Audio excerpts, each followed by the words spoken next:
J. Trump.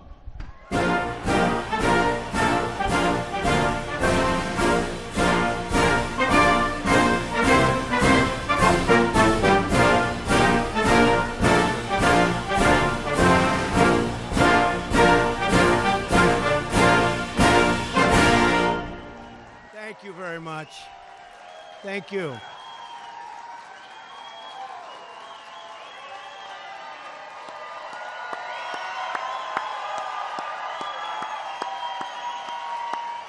Thank you very much.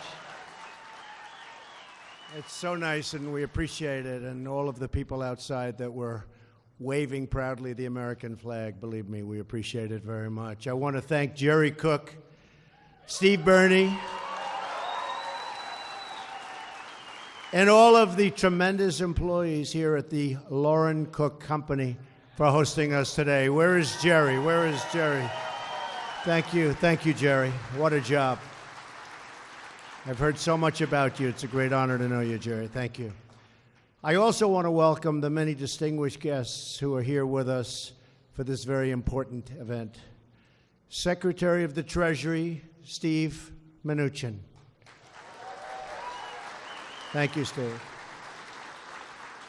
Secretary of Commerce, Wilbur Ross.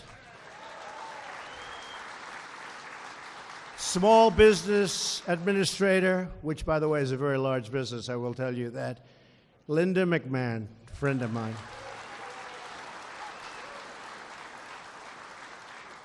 And from the purely political world, a really great friend who did such an incredible job with his beautiful wife at the inauguration, Senator Roy Blunt. Thank you. Thank you. Where's Roy? Thank you, Roy. Governor Greitens is here, who's doing some job. Thank you, Governor. Special. Lieutenant Governor Parson. Lieutenant Governor. Thank you, Lieutenant Governor. And our great members of Commerce, I want to thank you all for coming. There's so many. I was asking the governor and Roy, I said, do you think I should announce them all? I have so many. But I'm honored that they're here. Representative Sam Graves.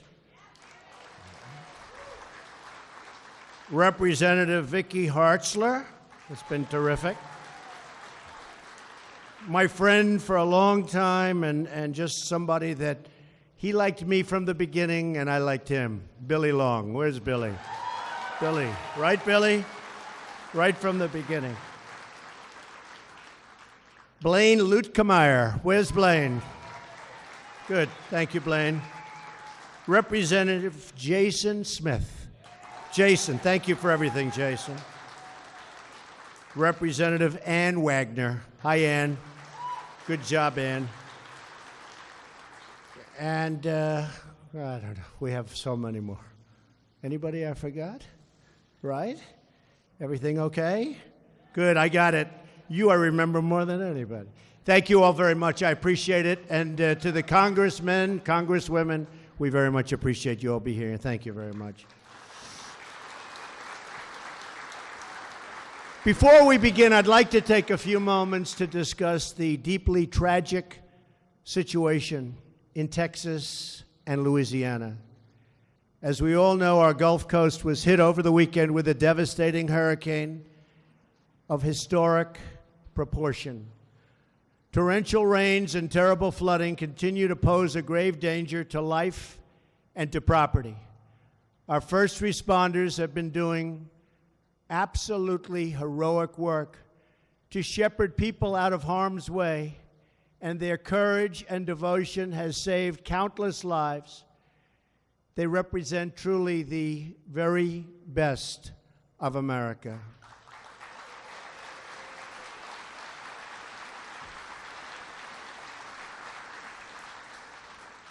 We must be vigilant. We must protect the lives of our people.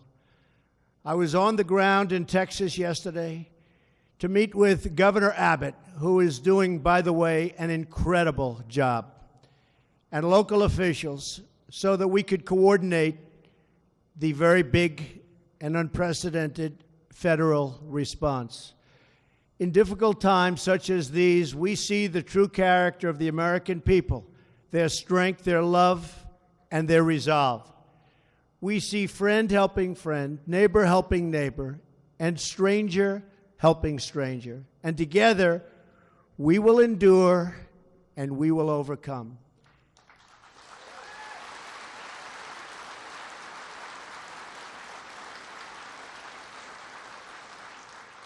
To those affected by this storm, we are praying for you, and we are here with you every single step of the way. And I can speak, I know, for the people in this room, every step of the way.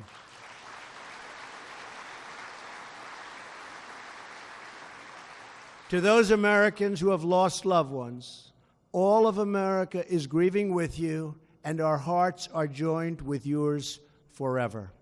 The citizens of Texas and the Gulf Coast need all the prayers, support, and resources our communities have to offer. Recovery will be tough, but I have seen the resilience of the American spirit firsthand all over this country. To the people of Houston and across Texas and Louisiana, we are here with you today. We are with you tomorrow, and we will be with you every single day after to restore, recover, and rebuild. Our thoughts and prayers remain firmly with the citizens and our fellow people, great, great people, all affected by this tragedy. We're also glad to be back in the heartland with the very, very fine folks of Missouri.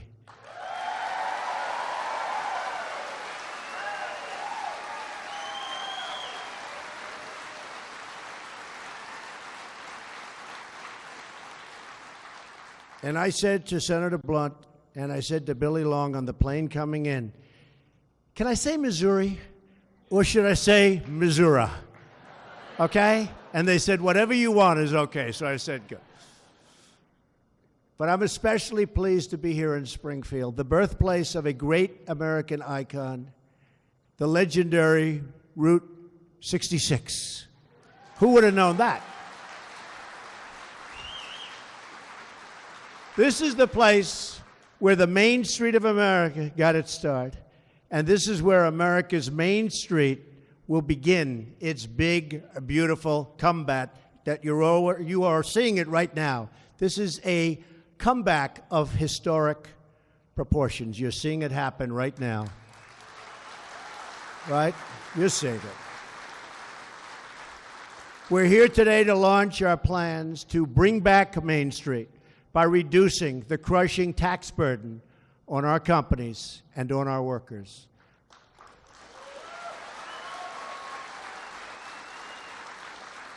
Our self-destructive tax code cost Americans millions and millions of jobs, trillions of dollars, and billions of hours spent on compliance and paperwork. And you have seen what's happening with regulations. They're going fast. We need regulations, but many of them are unnecessary, and they are going fast.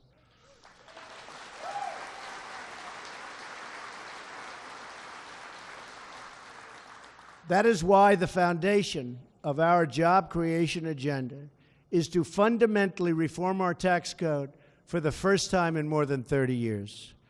I want to work with Congress, Republicans, and Democrats alike on a plan that is pro-growth, pro-jobs, pro-worker, and pro-American.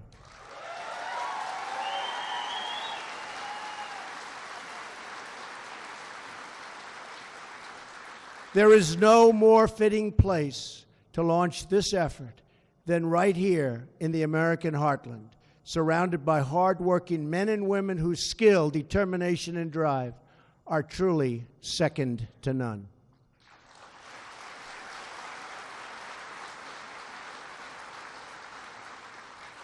And by the way, before I start, Ivanka Trump, I see my beautiful daughters in the audience. Stand up, honey.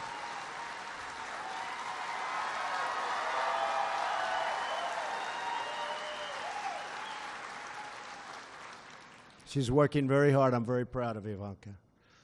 For many decades, Route 66 captured the American spirit.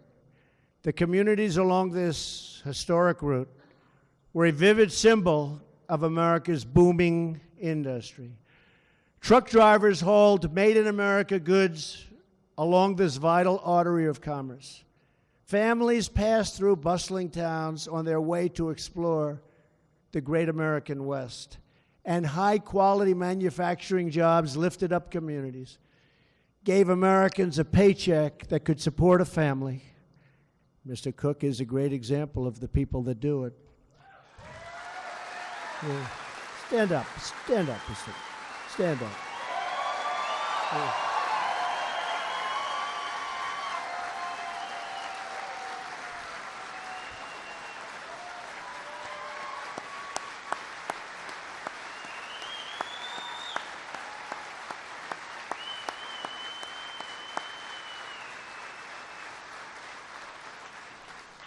I think they like you. And provided millions of our fellow citizens with the pride and dignity that comes with work. But in recent years, millions of Americans have watched that prosperity slip away in the rear view mirror. And it wasn't pleasant to watch, especially for me. I would sit back, I was in business, and I could see what was happening. Wasn't good. If we want to renew our prosperity and to restore opportunity, then we must reduce the tax burden on our companies and on our workers.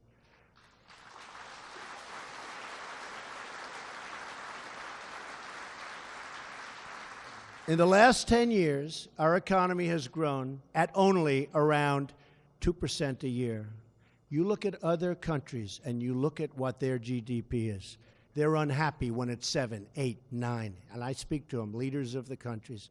How are you doing? Not well, not well. Why? GDP is down to 7%. And I'm saying we were hitting 1% just a number of months ago. So we're going to change that around, folks, that I can tell you, and we're going to change it around fast.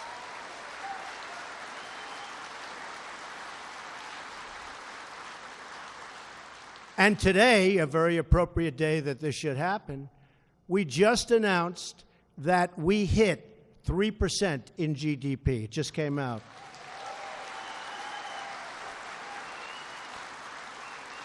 And on a yearly basis, as you know, the last administration, during an 8-year period, never hit 3%. So we're really on our way.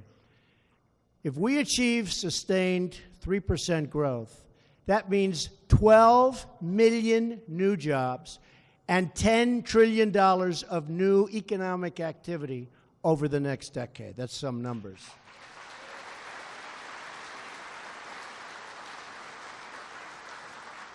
And I happen to be one that thinks we can go much higher than 3%. There's no reason why we shouldn't.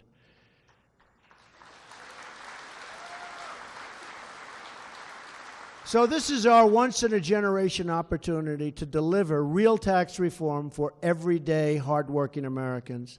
And I am fully committed to working with Congress to get this job done. And I don't want to be disappointed by Congress. Do you understand me? Do you understand? Understand. Congress. I think Congress is going to make a comeback. I hope so. Tell you what, the United States is counting on it.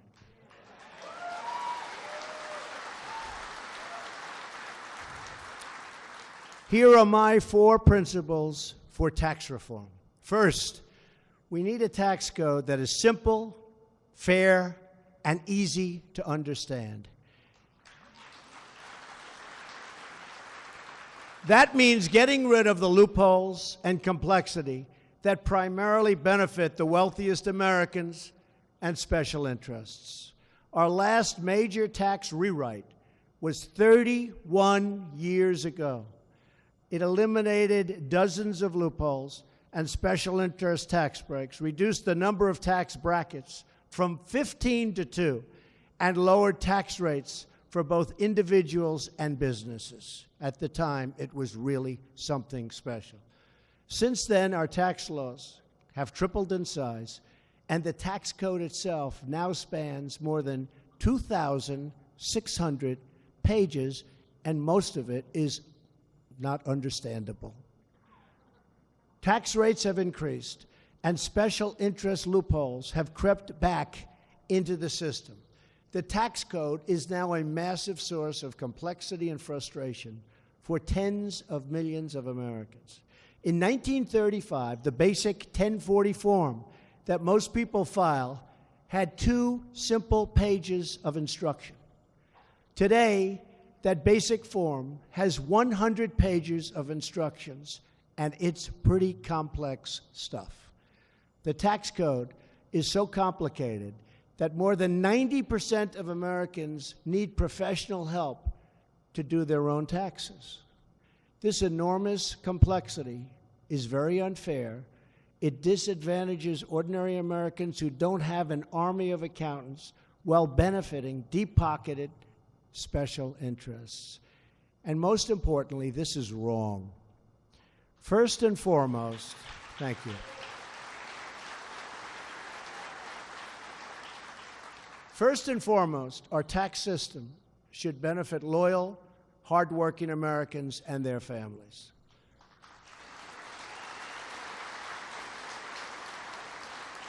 That is why tax reform must dramatically simplify the tax code, eliminate special interest loopholes.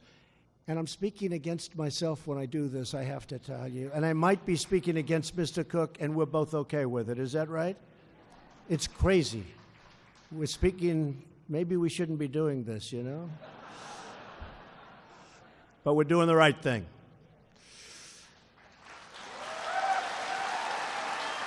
True.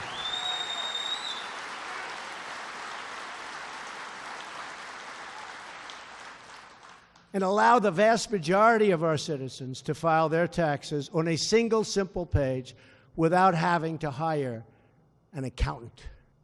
Second, we need a competitive tax code that creates more jobs and higher wages for Americans. It's time to give American workers the pay raise that they've been looking for many, many years.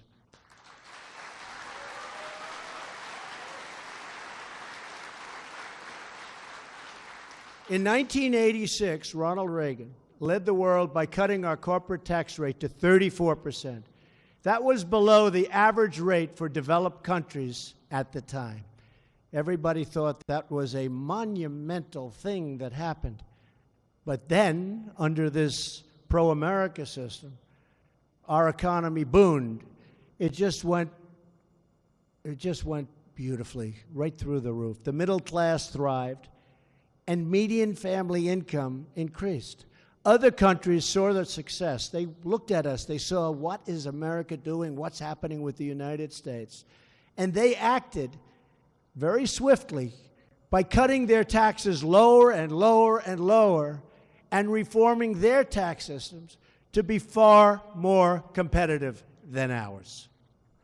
Over the past 30 years, the average business tax rate among developed nations fell from 45% to less than 24%, and some countries have an unbelievably low tax, including, by the way, China and some others that are highly competitive and really doing very well against us. They are taking us, frankly, to the cleaners. So we have no choice. We must lower our taxes. And your senator, Claire McCaskill, she must do this for you, and if she doesn't do it for you, you have to vote her out of office.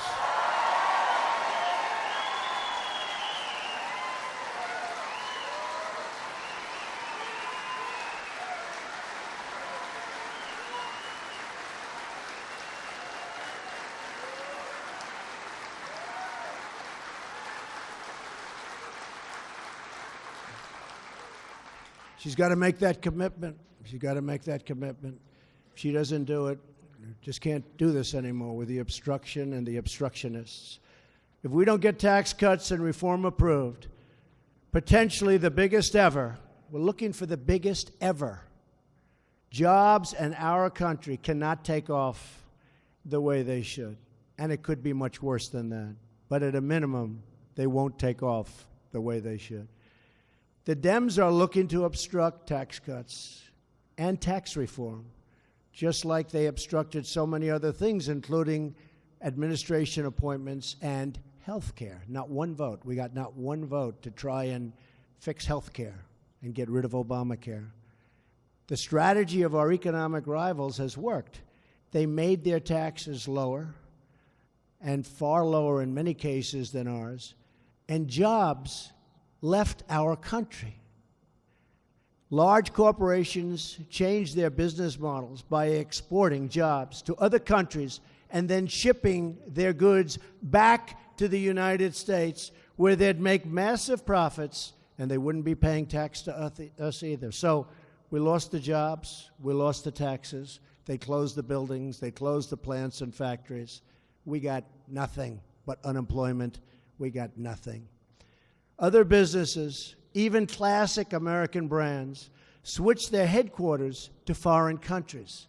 Because of this and other reasons, like weak borders, America remains stuck in the past. Although I have to tell you, we have General Kelly here today, and we stopped 78% going up to 80% on the border traffic coming through in just a short period of time.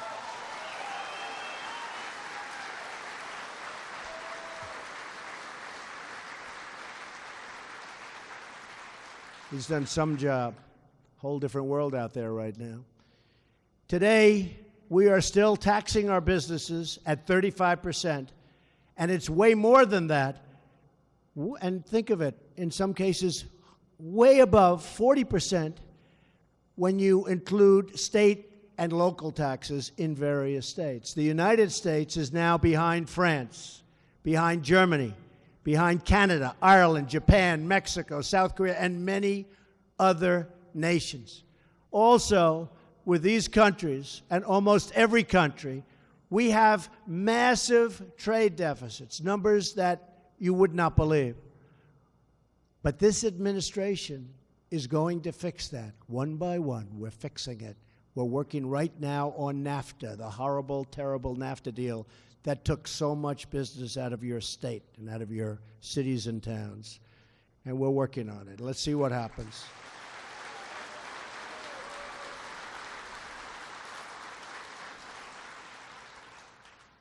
Mexico is not happy.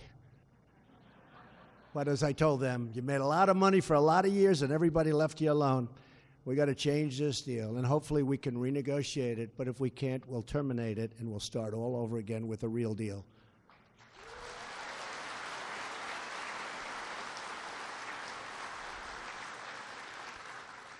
So when it comes to the business tax, we are dead last. Can you believe that?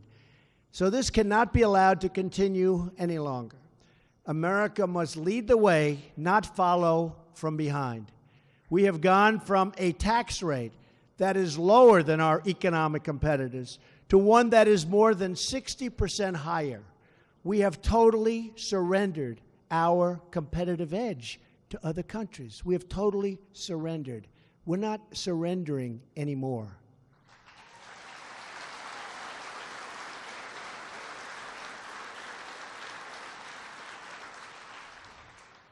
Ideally, and I say this for our Secretary of the Treasury, we would like to bring our business tax rate down to 15%, which would make our tax rate lower than most countries, but still by no means the lowest, unfortunately, in the world.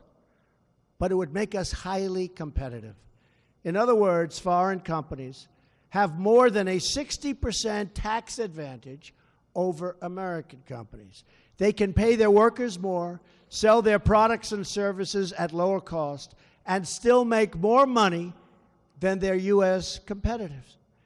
We cannot restore our wealth if we continue to put our businesses at such a tremendous disadvantage. We must reduce the tax rate on American businesses so they keep jobs in America, create jobs in America, and compete for workers right here in America, the America we love.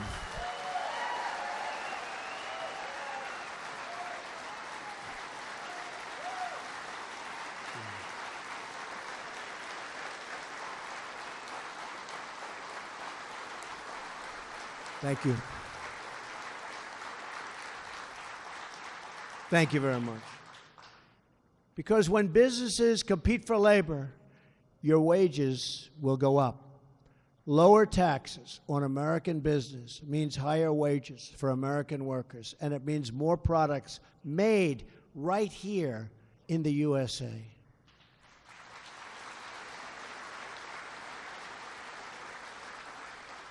When I was growing up, I always used to see the signs, and it was always stamped on the product, made in the USA. You don't see it anymore. We're going to go back to made in the USA. Made in the USA. The third principle for tax reform is a crucial one: tax relief for middle-class families.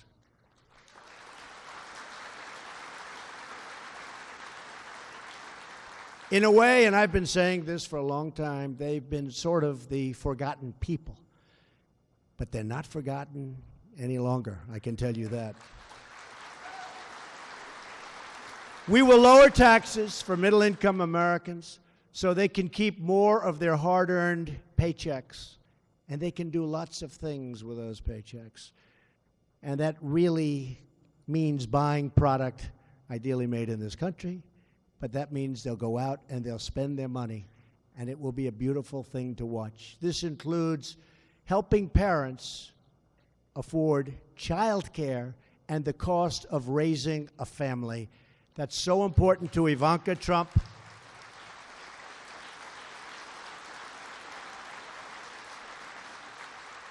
Very, very important to everybody in this room, but so important to my daughter. It's one of her real big beliefs, and she's very committed to that. Right, Ivanka?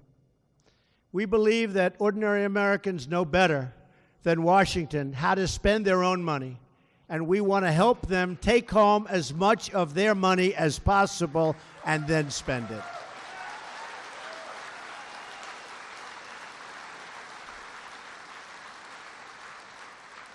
So they'll keep their money, they'll spend their money, they'll buy our product, our factories will be moving again, companies are going to move back into our country, jobs are going to prosper, and our country is going to be just like it says on that beautiful red hat.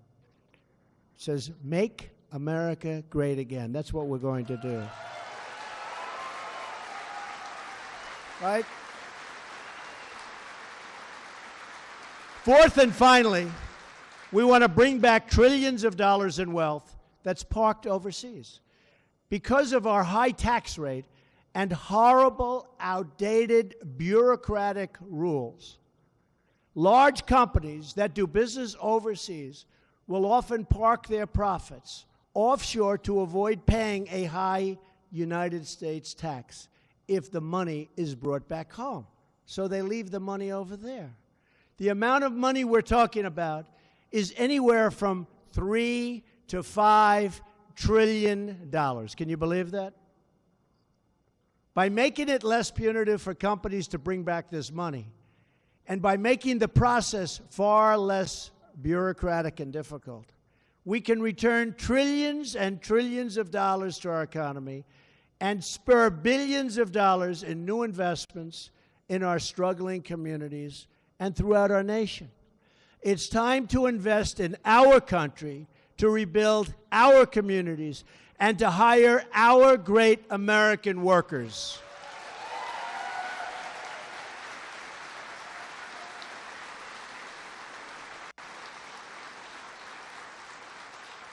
My administration is embracing a new economic model. It's called, very simply, the American model.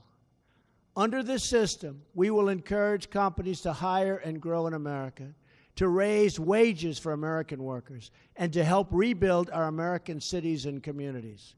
That is how we will all succeed and grow together as one team with one shared sense of purpose and one glorious American destiny.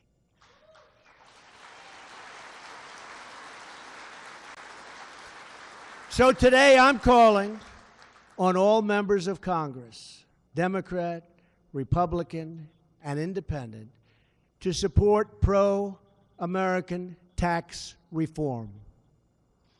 They have to do it. It's time. They have to do it. It is time.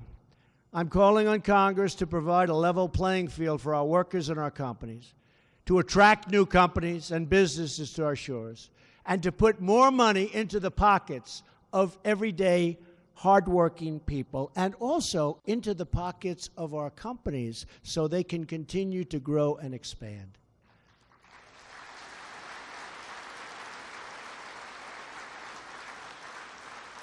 What could possibly be more bipartisan than allowing families to keep more of what they earn and creating an environment for real job and wage growth in the country that we love so much?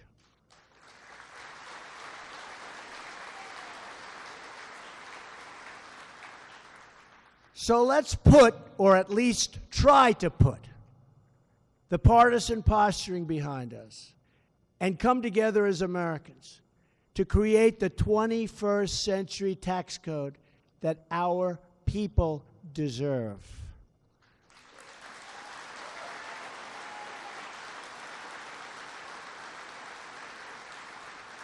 If we do this, if we unite in the name of common sense and the name of common good, then we will add millions and millions of new jobs, bring back trillions of dollars, and we will give America the competitive advantage that it so desperately needs and has been looking for so long. It's time.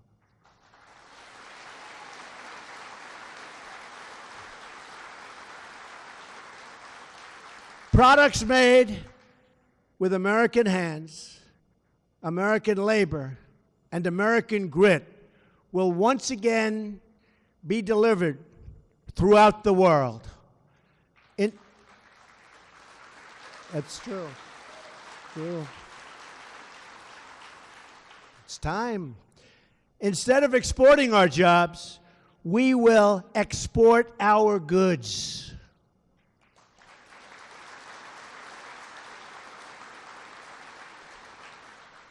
Our jobs will both stay here in America and come back to America. We'll have it both ways. Millions of struggling citizens will be lifted from welfare to work. They will love getting up in the morning. They will love going to their job. They will love earning a big, fat, beautiful paycheck. They will be proud again.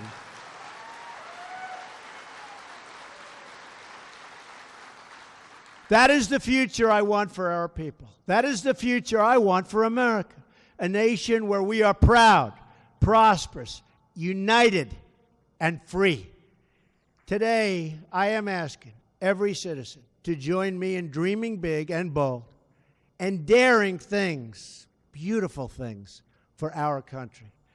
I am asking every member of Congress, of which we have many with us today, to join me in unleashing America's full potential.